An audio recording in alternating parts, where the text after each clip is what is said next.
Hello guys, আসসালামু আলাইকুম। আজকে আমরা ঘুরতে এসেছি ঈশ্বরগঞ্জ দরুন বরবাগ। আমাদের সাথে উপস্থিত আছে শালা শালি। সবাই কেমন আছো? হ্যাঁ, আমরা ভালো আছি। এই যে আমার আরেক ভাইগনা দূরে খালি ক্যামেরাতে আসে না। সবাই সবার পরিচয় দাও। আমার নাম মাইশা। তোমার নাম কি?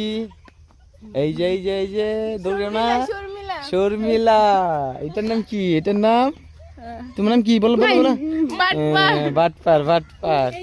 আচ্ছা, আজকে আমরা এই জায়গাটা ঘুরতে আমাদের অনেক ভালো লাগতেছে, অনেক সুন্দর একটা জায়গা এটা।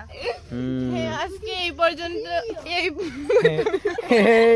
আজকে এই পর্যন্তই থাকবে না, এটা আরো চলবে, এটা আরো চলবে। টাটা বললে তো হবে না। আর কখনো দেখা হবে না। আর কখনো দেখ। Good bye guys. এই আমাদের জন্য কি আর বলে সাদা হাঁস আনতেছে, আমরা বলে খাবো, এই গরমের মধ্যে হাঁস খাবো, হাঁস খেয়ে আমরা ফিট হয়ে থাকবো। হ্যাঁ, ঘুরতে ভালো এটাই আমাদের আজকে আবহাওয়াটা আমাদের পরিকল্পনা এটাই আমাদের। খাবো দাবো ঘুরবো। হ্যাঁ, আর মজা করব। হ্যাঁ, গুড বাই, টাটা। বাই।